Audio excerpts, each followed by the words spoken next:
VW Golf. VW Golf. You know, in the 90s through the 2000s, this was a song kids used to sing. I was one of those kids who sang that song, which is crazy to think about because that song is about an event that happened in the 1970s, which means it happened before we were born. And yet, all of us growing up in Ghana grew up knowing and believing the story that Kutu Acheampong, who was head of state of Ghana from 1972 to 1978, used to sleep with women and gave them golf cars in exchange for sleeping with him. How true is the story? Some of it is true. How widespread or which aspect of the story is true, which aspect of the story is not? I'm going to break that down today on this channel. And because on this channel I talk about policy and trade related issues, we are going to use the golf car as a vehicle to talk about who Buzia Acheampong was as president. All right, let's get into it. I'm going to refer to Acheampong as president because he was the head of state of Ghana. He didn't have the official title of president, right? Because he was a military ruler. But when I'm talking about all the former leaders of Ghana, my mind automatically uses the word president, you know, because I grew up in a Ghana that only had presidents. You feel me? Thank you. My name is Tenebi Tony. I'm a Ghanaian writer who lives in the US. On this channel, like I said, I talk about policy and trade related issues. So subscribe to this channel if that's what you are into. But today's conversation will be a bit different. It will be a bit more fun. So let's get into it. So Ignatius Kutu Acheampong led a military coup that successfully took out the government of K.A. Buzia. And then he became the head of state of Ghana from January 13th, 1972. Now, at the time of his ascendance to power, Kutu Acheampong wasn't an ideologue. He actually worked under the government of Buzia. But today, a lot of people know Buzia Acheampong to be an Nkrumahist. I realize I keep missing Buzia and Acheampong. Anytime I realize it, I'm going to correct it. So, Acheampong became known as an Nkrumahist from July 1972, which means 6 months after he was in power. So for 6 months, he wasn't related or known to be associated with any of the two leading political traditions in Ghana, Nkrumahism and Dankwa-Buzia tradition. You understand? So how did Buzia and Acheampong become an Nkrumahist? I'm about to tell you. It started when Nkrumah unfortunately passed away in Guinea. So Nkrumah was living in exile in Guinea up to the point of death. And when he died, Kutu Acheampong, the then head of state of Ghana, allowed him to, his dead body of course, to be returned to Ghana and buried in Ghana. That was a big deal. Why was that a big deal? I'll tell you. When Nkrumah was alive, he wrote a book called Letter from Conakry. And that book was critical of the government of Ghana at the time, which was led by Buzia. But that book was popular among students in Ghana. So students in Ghana went on a demonstration. I mean, university student, college student, went on a demonstration asking Buzia to allow Nkrumah to return to Ghana. They were not asking for Nkrumah to become the president of Ghana. They just wanted Nkrumah to return to Ghana. And Buzia got angry and invited the leaders or summoned the leaders of the students who were involved in the protest to come to, you know, the castle and meet him. And Buzia was disappointed to find out that one of the leaders of the students who were protesting him was a student known as Nana Konadu Achimai, the daughter of Mr. Ajimai, then deputy MD of GNTC. So, while Nana Konadu Acheampong, who later became the first lady of Ghana, Nana Konadu Acheampong Rawlings, while Nana Konadu Acheampong's father was appointed to government by Nkrumah, he was personal friends with Busia and was actually the best man at Busia's wedding. So Busia was disappointed to find that his friend's daughter was one of the people protesting him. Of course, another person who was the student leader was PV Obing. PV Obing also a noted politician in Ghana. It's interesting that usually people who rise to positions of power around the world, you see skirmishes of it when they are in school. So that's what it was. And so Nana Konadu Acheampong Rawlings and his friends, disappointed Busia because, they are family to him. So Busia decided not to punish just the student leaders, but punish all university students in Ghana. So until this point, students in Ghana, university students, had free meal at the dining halls. So if you're University of Ghana, KNUST, University of Cape Coast, you know that we have big dining halls that are not used for dining purposes. They used to be used for dining purposes. The government will give the students free food at these dining halls, but Busia ended that. I have friends who believe that Busia is a right-wing leader because he ended a lot of social programs for Ghana, but I disagree with that characterization of him because Busia didn't end social programs in Ghana for ideological reasons. He ended it for petty wap reasons. He was so petty he couldn't see beyond his grievances, petty wap. So that is it. So it was a big deal that when Nkrumah passed away, Kutu Acheampong allowed Nkrumah's dead body to be returned to Ghana. That is when Ghanaians started, associating Kutu Acheampong with Nkrumah. You understand?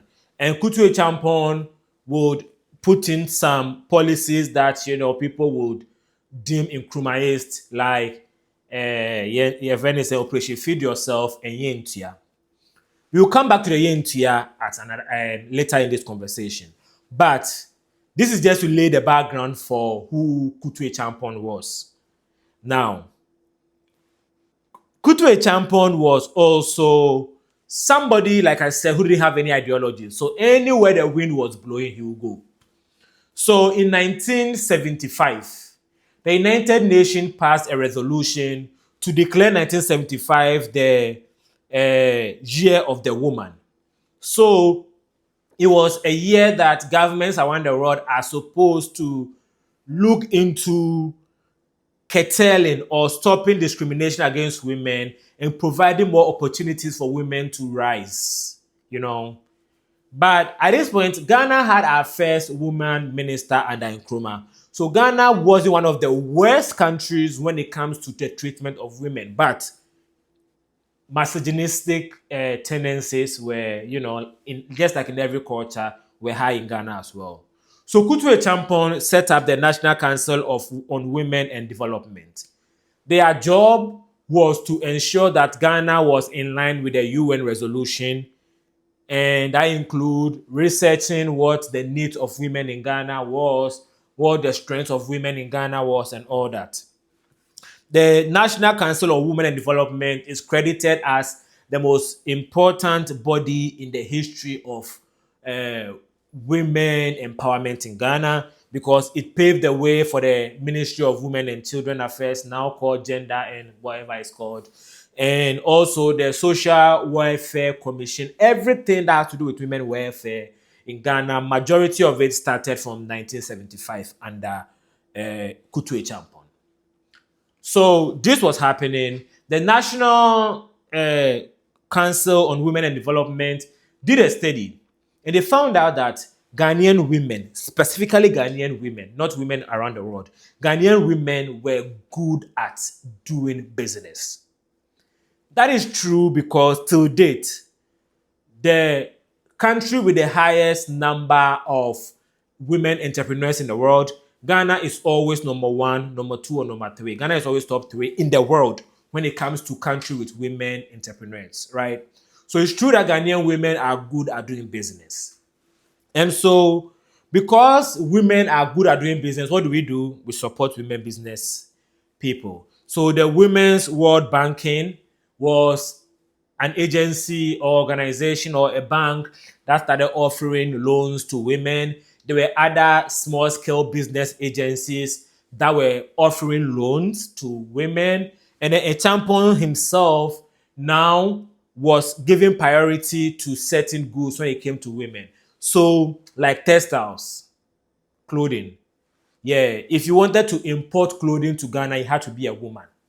At this point, that's a form of affirmative action. But the affirmative action, unlike the affirmative actions in other countries that was like, bringing women at par with men, affirmative action in Ghana was that women are good at doing business. So let's tailor our development of women towards women doing business. You understand? That has been the culture in Ghana till date. That was even the culture before then. But now government was supporting the culture with money. Good. And so while all this was happening, women were making money in Ghana. Women became more and more financially stable in Ghana at this point. Market women, the law about market women having so much money that they hide under their beds. Yeah, this was when that fairy tale started. And so I'm saying fairy tale like I don't believe it, right? No, I'm just using it as a casual word. So 1975 onwards, women in Ghana were making money. But something else happened before 1975. Fun fact, every country in West Africa used to drive on the right side of the car except Ghana until August 4th, 1974. August 4th, 1974, known in Ghanaian parlance as Enifa, was when Ghanaians stopped driving on the left side of the car like the British and started driving on the right side of the car. The reason why we started doing that was so that Ghanaians would have an easier time traveling to West Africa, around West Africa. I remember when me and my friend drove to Nigeria. Before 1974, if you were a Ghanaian and you were driving to Nigeria, you could get in trouble in Togo or Benin because your car was not driving the way other cars were driving. So because of regional integration, we started driving on the right? That is important. And then in the same year, 1974, Volkswagen, the German car company, developed their Golf Mk1 car. That car was an instant hit. That car changed the trajectory of the car industry, not just in the world, but specifically in Ghana. Now, the Volkswagen Beetle, aka Apotro car, had the engine at the back. And before that, all cars that VW were doing, the engine was at the back of the car and you keep your goods at the front of the car, right? The Golf Mk1 was the first VW car that had the engine in the front. And so that affected the design of the car. And I think it was also one of the first cars, actually the first Volkswagen car that also had air conditioning in the car. The cars had things that today would be considered commonplace for cars. But at the time the car dropped, it was groundbreaking, right? And Ghana had a specific distributor for VW cars to Ghana called Kowus. So Kowus started importing VW Golf Mk1 to Ghana. And then the government of Ghana under Kutu Acheampong said, you know what? This car is really cool. We are going to make this the government cars. So VW Golf 1 became government car for Ghana in 1974. So VW also built a VW plant in Nigeria that was producing this car, so even closer home to Ghana, right? So these five things. Golf Mk1 came out in 1974, changed the car industry.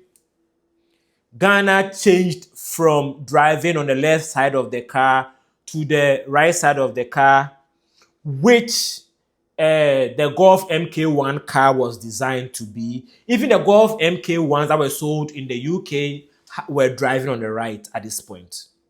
And it was popular in the UK, even though it's supposed to be not the UK culture, right?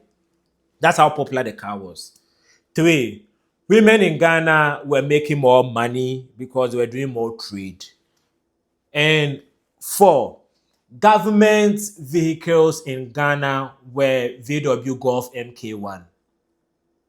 So 5, Ghana had a specific distributor for Kowus, called Kowus, that distributed the VW Golf Mk1, which means that people in Ghana were buying it more and more. So these 5 things coming together created the avenue for what will become to be known as begye Golf. Now, Kutu Acheampong was also a notorious womanizer. Let me show you how much of a womanizer Kutu Acheampong was. At a point, he had so many kids that every neighborhood in Accra you went to, you would find a kid called Acheampong who was a son or daughter of the president, right? And Kutu Acheampong was actually summoned by the National Assembly to ask him about whether or not he was a womanizer. And guess what he said? He asked the members of the National Assembly, who today will be known as parliamentarians, that does any of you here sleep with only your wife? Doesn't all of you here have girlfriends and multiple girlfriends? Why are you questioning me for being a womanizer when you are all womanizers? So basically, he didn't deny the fact that he was a womanizer. And so, all these ingredients came together, made people start looking at women who were driving golf cars as, concubines of president of the time, Kutu Acheampong. That is where the, what's the name, begye Golf thing comes from. Did he give golf car to women? We can't say for sure, but it is highly unlikely he did that. Here's why. Ghana didn't have that many golf cars. Let's say Ghana as a government has 8 golf cars. And Kutu Acheampong had 30 women he was sleeping with. And 100 women drove golf cars. The math doesn't add up to say all the women who were driving golf cars in Ghana were, concubines of Acheampong. Maybe he gave 2 or 3 women cars. But remember I said earlier that Acheampong goes where the wind blows. When Acheampong introduced the Yentua policy, where he said Ghana was not going to pay his debt to other countries, it created something. The other countries and agencies like IMF and World Bank started putting sanctions on Ghana. So they were not trading with Ghana. So that isolated Ghana, which means that the price of goods and services went up because a lot of things we used in Ghana, even at that time, were imported. So things were getting so bad in Ghana. And these women, who were business women, took advantage of the situation. So they were hoarding goods and selling them at exorbitant prices. So they were creating what was called artificial shortage in the system, right? Which led to price increase, all this and all that, right? There is so much, we can have a whole economic conversation about how that played out and everything. But what that means is that these market women were becoming unpopular in Ghana. They were rich and they were taking advantage of people, which is also true. They were also taking advantage of people. Capitalism, the one disadvantage of capitalism is When capitalists see an opportunity to make more money, they go after it. Capitalism has a tendency to create greed. Capitalism is not greed in itself, but it has a tendency to create greed. So it created greed in these women, so they started taking advantage of people. And what did Kutu Acheampong do in response? Flogging for hoarding. Women were stripped naked and flogged under Kutu Acheampong, accusing them of calabule, cheating. You know, we know calabule in relation to Rawlings because Rawlings also did that. But Acheampong was the first person who was in power when that happened. So he went from being a friend of women to being the person who was punishing women. So what does that tell you? He didn't care about the women to begin with. You know, he was courting the market women, giving them preferential treatment in relation to trade because it was the cool thing to do in 1975. By 1978, he had completely changed because the market demands some changes from him, right? So, why am I bringing this up today? I have this weekly thing I do on this channel called Afro-Capitalism, where I try to dissect the mindset and practice of capitalism in Africa. And this brings to mind something very, very specific. Number one, the history of Ghana is that women are the best traders in Ghana. Women are better at handling money in Ghana, right? And so that is why we have more women entrepreneurs in Ghana. If you were a Ghanaian business person, a man, and you have aspirations of being great at what you do, hiring a woman to handle your finances is probably always a better idea. But even bigger than that, I wrote down something I call misogynistic critiques instead of economic critiques. The market women who were courted by Acheampong in the beginning of his government and punished by him at the end of his government took advantage of people in need, right? So they were bad economic actors. The critique of them should have been these women are bad business people or greedy business people, right? Like in the US, they say billionaires are greedy. That's how you criticize people who are taking advantage of other people, right? But no, that's not how we criticize these women. We call them whores who are sleeping with the president for money. So instead of addressing the problem, we decided to create misogyny. That is one disadvantage of a patriarchy society. But even bigger than that, that is one problem personally I have with Ghana. We don't attack problems from their root. So corruption, right, is a big problem in Ghana. The way we deal with corruption is anytime NDC is in power, NDC is corrupt. So when NPP comes to power, they'll punish the people who are in NDC who are corrupt while leaving the people who are NPP to stay corrupt. The NDC comes to power and the cycle continues. We make corruption a political problem instead of a systematic problem we need to address at the root. The Acheampong story, VW Golf, is testament of the fact that we like to look at the surface of things without paying attention to the root. And that was the problem in Ghana in the 1970s. That is the problem in Ghana in 2025. Corruption, Kufuor said, started from Adam. And corruption will always exist in every society, including the country I live in right now, the US. But the way you deal with corruption is you attack the root. Let me give you an example. In America, right, they didn't have terms for government. So you'll be president for 4 years. You have another election, be president for 4 years. And every president of the US did 2 terms and left on their own. And FDR stayed in power for 4 terms. right? What happened after that was they changed the rules to limit the terms to 2. Whenever they see that, oh, this person is taking advantage of this loophole, they seal that loophole. When we realized that women who were business women were taking advantage of the market in 1972 or 1974 or 1978, what should we have done? Seal that hole.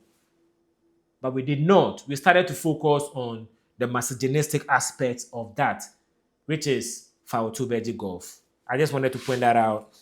I will come back with Afro-capitalism next week on Friday. But every single day, I try to post at least one video that deals with Ghana's position on geopolitics. Thank you for watching. Subscribe to my